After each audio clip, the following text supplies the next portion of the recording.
नमस्कार दोस्तों। सन 2021 के लीडिंग जजमेंट्स सुप्रीम कोर्ट मैं आपके सामने लेकर आया हूँ। सन 2021 में सुप्रीम कोर्ट ने बहुत सारे महत्वपूर्ण जजमेंट दिए हैं। वीडियो ज़्यादा लंबी ना हो इसलिए मैंने सिर्फ जनवरी से लेकर मार्च तक के जजमेंट का भी सिलेक्शन किया है। यदि आप लोग चाहते हैं कि मैं पूरे साल के सीजन के जजमेंट को कलेक्ट करके आपके सामने रखूं, तो आप लोग मुझे कमेंट्स में बताएं तो मैं आगे की वीडियो भी बनाऊंगा। हमारा पहला केस है Kamlesh Chaudhary versus state of Rajasthan, जिसका निर्णय 5 जनवरी 2021 को ऑनरेबल जजेस L Nageshwar Rao, honourable justice Naveen Sinha and justice Indu Malhotra के द्वारा दिया गया है। इस केस में सुप्रीम कोर्ट ने डिसाइड किया कि एक्यूज्ड जिसे एक बार डिफॉल्ट बेल पर छोड़ दिया जाता है, उसे दोबारा पुलिस द्वारा चार्जशीट फाइल करने के आधार पर गिरफ्तार नहीं किया जा सकता है। इस केस में ऑनरेबल सुप्रीम कोर्ट ने डिसाइड किया है कि यदि एपुलेंट को 167(2) सीआरपीसी के तहत बेल पर छोड़ दिया गया है तो उसे पुनः गिरफ्तार नहीं किया जा सकता है। इस केस में हाई कोर्ट ने एक्यूज को बेल तो दे दिया था, लेकिन उसमें शर्त लगा दिया था कि यदि चार्जशीट फाइल की जाती है तो उसको पुनः अरेस्ट करा जा सकता है। इस केस में ऑनरेबल जस्टिस कोर्स ने पूर्व में दिए गए बशीर के निर्णय को फिर से बताते हुए कहा गया है कि filing of chargesheet is not a ground to arrest the accused. Once the bail is granted he can not be arrested after filing the chargesheet. हमारा दूसरा जजमेंट है अनवर सिंह उर्फ Kiran Singh Fateh Singh versus state of Gujarat. यह जजमेंट दिनांक 12 जनवरी 2021 को ऑनरेबल जजेस N V Ramana, Suryakant एवं अनिरुद्ध बोस के द्वारा सुनाया गया। इस केस में हेल्ड किया गया है कि a minor girl infatuation with her alleged kidnapped can not be itself be allow as a defence for the same would amount to the स्टिप्यूटियस undermining the protective essence of the offence of kidnapping. The court held that consensual affair is not a defence against the charge of kidnapping. इस case में accuse ने यह defence लिया था कि महिला जिसे वो उसके अपने साथ लेकर गया था वह उससे प्रेम करती है और अपनी मर्जी से उसके साथ में गई है, उसने किसी प्रकार का फोर्स या वायलेंस उसके साथ इस्तेमाल नहीं किया है। लेकिन कोर्ट ने कहा कि नहीं, क्योंकि लड़की माइनर है इसलिए उसकी सहमति का इसमें कोई प्रभाव नहीं पड़ता है। अगला जजमेंट है यूनियन ऑफ इंडिया वर्सेस के ए नजीब, जिसका निर्णय 1 फरवरी 2021 को honourable justice N V Ramana एवं सूर्यकांत साहब के द्वारा दिया गया है। इस केस में सुप्रीम कोर्ट के सामने यह महत्वपूर्ण प्रश्न आया था कि धारा 167 सीआरपीसी के तहत जो जमानत का अधिकार है वह फंडामेंटल राइट है या नहीं।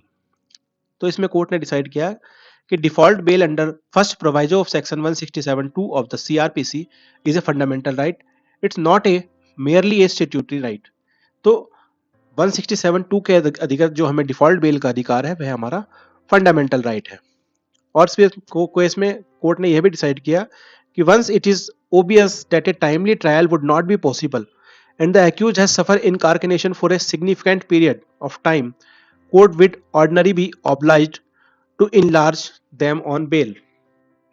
इस केस के संक्षिप्त फैक्ट इस प्रकार है कि के ए नजीब जो था वो एक पॉपुलर फ्रंट ऑफ इंडिया नाम के संगठन का सदस्य था और उसको एक professor Shri T J Joseph of Newman college पर प्री प्लान्ड अटैक के उसमें गिरफ्तार किया गया था।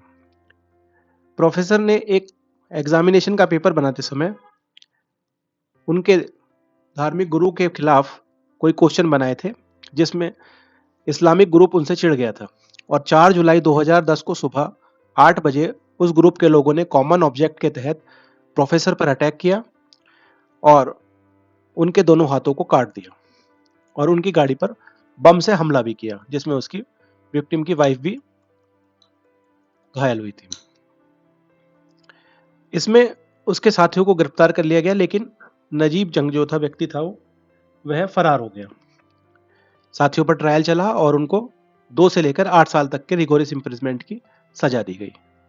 लेकिन नजीब को जब पकड़ा गया बाद में एनआईए के द्वारा और जुडिशियल कस्टडी ली गई तो उसको लगभग 5 साल तक अंदर जेल में रहने के पश्चात भी उसका ट्रायल शुरू नहीं हुआ और वह बार बार बेल के लिए एप्लीकेशन लगाता रहा। 2015 से 2019 तक उसने लगभग 6 बार बेल लगाई, लेकिन उसकी बेल को हर बार खारिज कर दिया गया और कोर्ट द्वारा कहा गया कि धारा 43D sub clause 5 of UAPA is a normal bail rule apply to this provision.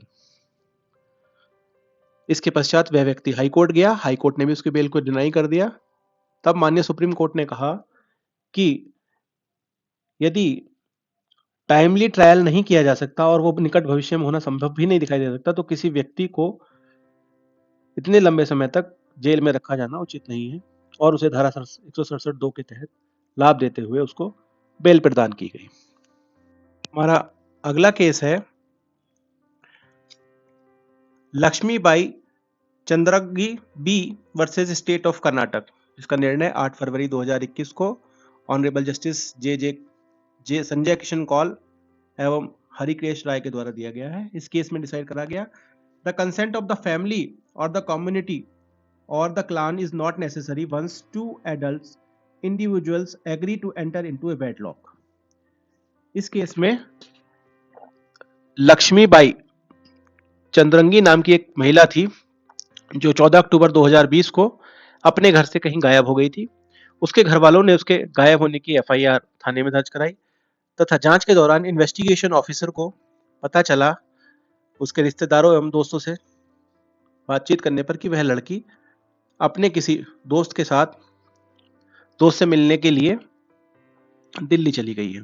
Hubli से दिल्ली गई और दिल्ली में जाकर उसने 15 अक्टूबर 2020 को उस व्यक्ति के साथ शादी करके अपना मैरिज सर्टिफिकेट अपने घर वालों को भेज दिया। लेकिन आईओ ऑफिसर कर्नाटक से गाजियाबाद उत्तर प्रदेश में उस लड़के से मिला और उसके घर वालों से बात करके बोला कि इस लड़की को वापस उसके घर पर भेजना होगा और यदि वे वापस उसके घर पर नहीं भेजते हैं तो वह उन लोगों के खिलाफ किडनैपिंग का चार्ज लगाते हुए और लड़की के खिलाफ उसके घर में चोरी करने का चार्ज लगाते हुए केस तैयार कर देगा।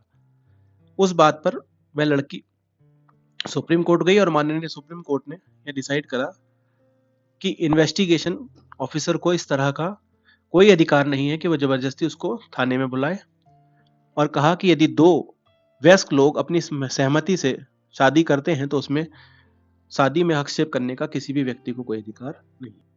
हमारा अगला महत्वपूर्ण केस है doctor Rajesh Pratap Giri versus state of UP, जिसका निर्णय 5 मार्च 2021 को ऑनरेबल जजेस N V Ramana, justice Suryakant and Aniruddha Bose के द्वारा किया गया। इस केस में सुप्रीम कोर्ट ने एक निर्णय देते हुए कहा कि anticipatory bail once granted does not automatically end with the filing of chargesheet. अभी तक सभी न्यायालयों में इस नियम को फॉलो किया जाता था कि यदि एंटीसिपेटरी बेल किसी व्यक्ति को दे दी जाती है तो उसको फाइनल चार्जशीट फाइल करते समय दोबारा से अपनी रेगुलर बेल लेनी पड़ती थी और एंटीसिपेटरी बेल को यह माना जाता था कि वह बेल सिर्फ चार्जशीट फाइल करने के समय तक ही वैध रहेगी। किंतु इस निर्णय के पश्चात यह क्लियर किया गया कि एंटीसिपेटरी बेल यदि एक बार दे दी गई है तो वह ऑटोमेटिकली एंड नहीं होती है और चार्जशीट के समय दोबारा से बेल लेने की आपको कोई आवश्यकता नहीं है। हमारा अगला केस है Sumati Vij versus messrs Paramount tech fab industries. 9 मार्च 2021 को यह judgment honourable justice Indu Malhotra और अजय रस्तोगी जी के द्वारा दिया गया, जिसमें सुप्रीम कोर्ट ने यह कहा कि सेक्शन 313 सीआरपीसी में यदि कोई एक्यूज अपना स्टेटमेंट देता है तो उसके आधार पर धारा 139 एनआई एक्ट के तहत उसकी प्रिजम्पशन का रिबुटेशन नहीं होता है। इस केस में यह महत्वपूर्ण प्रश्न था कि धारा 313 सीआरपीसी के तहत यदि कोई क्वेश्चन का जवाब देते समय कोई नया तथ्य आता है तो उसको प्रूफ करने का बर्डन कंप्लेनेंट पर होगा या एक्यूज पर होगा। इस केस में फैक्ट इस प्रकार थे कि एक्यूज एक woven fabric messrs Paramount tech fabric industries से खरीदता है और उसके बदले में उसे 2 चेक इशू करता है। इनसफिशिएंट फंड होने के कारण वे दोनों चेक बाउंस हो जाते हैं। उसके पश्चात वह उसे 2 बार लीगल नोटिस भेजता है और नोटिस का जवाब नहीं देने पर उसके खिलाफ कंप्लेनेंट वाद उपस्थित कर देता है। वाद के दौरान वह 3 विटनेस को एग्जामिन कराता है और डॉक्यूमेंट्स पर एनालाइज करते हुए अपना केस क्लोज कर देता है। कोर्ट उसका 313 सीआरपीसी के तहत परीक्षण करता है और उसमें एक्यूज कहता है कि उसको फैब्रिक की सप्लाई नहीं की गई, जिस पर ट्रायल कोर्ट यह पाता है कि उन्होंने जो है क्योंकि फैब्रिक की सप्लाई नहीं की है, इसलिए वो 138 का केस के तहत दोषी नहीं है। उसके बाद कंप्लेनेंट हाई कोर्ट जाता है और हाई कोर्ट कहता है कि प्राइमरी बर्डन डिस्चार्ज कर दिया है कंप्लेनेंट ने, और क्योंकि एक्यूज ने चेक इशू किए हैं, इसलिए यह एक्यूज का दायित्व था कि वह प्रूव करे कि चेक उसने लाइबिलिटी के तहत किसी के जारी नहीं किया है। इसलिए हाई कोर्ट ने ट्रायल कोर्ट के जजमेंट को सेट असाइड करते हुए उसे 138 के तहत गिल्टी माना। इसके पश्चात माननीय सुप्रीम कोर्ट के खिलाफ के समक्ष प्रवाद प्रस्तुत किया जाता है, जिसमें सुप्रीम कोर्ट के द्वारा यह डिसाइड किया जाता है कि परिवादी ने उस आरोपी को 2 बार चेक भेजा है, चेक डाउन बाउंस होने का नोटिस दिया है, और उसके द्वारा उस नोटिस का कोई जवाब नहीं दिया गया है और ना ही यह प्रूव किया गया है कि उसने उन चेक को किसी लायबिलिटी के अधीन जारी नहीं किया है। अतः एक्यूज पर्सन को गिल्टी माना गया। हमारा अगला महत्वपूर्ण केस है Preeti Saraf versus state of NCT of Delhi, जिसका निर्णय 10 मार्च 2021 को ऑनरेबल जस्टिस मल्होत्रा एवं जस्टिस अजय रस्तोगी के द्वारा दिया गया है। और इस केस में भी ये बताया गया है कि यदि कोई सिविल रेमेडी उपलब्ध है तो उसके आधार पर क्रिमिनल प्रोसीडिंग को क्वैश नहीं किया जा सकता है। इस केस में धारा 482 सीआरपीसी के तहत माननीय हाई कोर्ट ने सिविल रेमेडीज होने के आधार पर क्रिमिनल प्रोसीडिंग्स को क्वैश किया गया था, जिसे माननीय सुप्रीम कोर्ट द्वारा रिजेक्ट कर दिया गया। अगला केस है Sartaj Singh versus state of Haryana. इसका निर्णय 15 मार्च 2021 को ऑनरेबल जस्टिस चंद्रचूड़ एवं मिस्टर एम.आर. शाह के द्वारा दिया गया है। इस केस में यह कहा गया है कि accused can be summoned under section 319 CRPC even on the basis of examination of chief of witnesses। 319 CRPC हमें बताता है कि यदि किसी प्रकरण में विचारण के दौरान यह साबित होता है कि कोई अन्य व्यक्ति भी एक्यूज्ड है, तो कोर्ट को यह पावर है कि वह उसको एक्यूज के रूप में ऐड कर सकता है। लेकिन अभी तक क्या था कि जब विटनेस का एग्जामिनेशन चीफ कंप्लीट होता था, क्रॉस एग्जामिनेशन कंप्लीट होता था, उसके पश्चात ही कोर्ट उसको ऐड करता था। लेकिन कोर्ट ने इस केस में कहा है कि आप केवल एग्जामिनेशन ऑफ चीफ के आधार पर भी किसी व्यक्ति को एक्यूज्ड बना सकते हैं। हमारा अगला केस है फकरे आलम versus state of UP.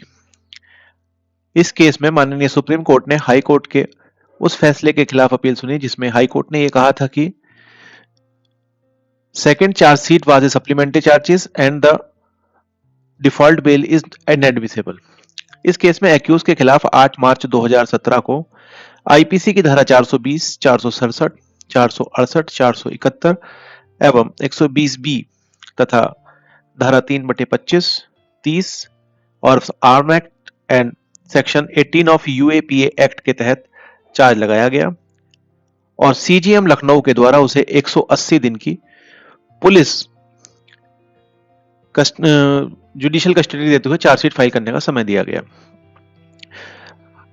Police के द्वारा चार्जशीट फाइल करते हुए यह कहा गया कि अभी यूएपीए एक्ट के तहत स्टेट गवर्नमेंट की सैंक्शन नहीं ली गई है, इसलिए सप्लीमेंट्री चार्जशीट बाद में फाइल की जाएगी।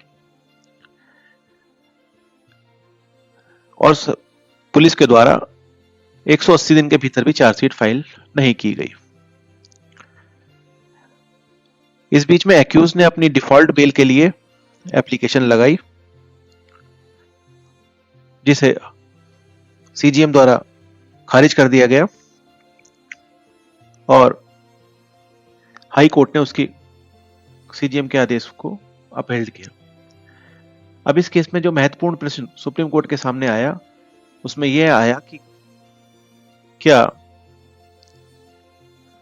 किसी व्यक्ति को सप्लीमेंट्री बेल के चार्जशीट के आधार पर बेल से डिनाई किया जा सकता है?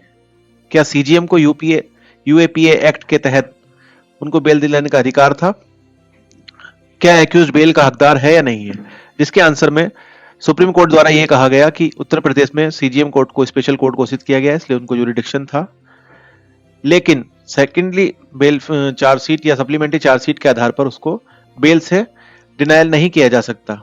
इस केस में पूर्व में दिए गए विक्रमजीत सिंह केस के आधार पर सुप्रीम कोर्ट ने कहा कि धारा 167(2) सीआरपीसी के तहत बेल उसका फंडामेंटल राइट है और जिसको डिनाई नहीं किया जा सकता। हमारा अगला केस है चरण Singh versus state of Maharashtra. 24 मार्च 2021 को ऑनरेबल जस्टिस चंद्रचूड़ द्वारा यह निर्णय देते हुए हेल्ड किया गया कि statement made during the open inquiry at pre-FIR stage cannot be said to be a statement under section 160 CRPC and or the statement to be recorded during the course of investigation as per CRPC and therefore cannot be used against the accused during the course of trial। यानी FIR दर्ज होने से पहले यदि किसी व्यक्ति ने police को कोई स्टेटमेंट दिया है तो वह स्टेटमेंट कन्फेशनल स्टेटमेंट के रूप में उसके अगेंस्ट यूज नहीं किया जा सकता है। धन्यवाद। यदि आपको हमारा यह प्रयास अच्छा लगा हो तो आप हमें बताएं तो हम आगे के बचे हुए 2021 के जजमेंट पर भी वीडियो बनाएं।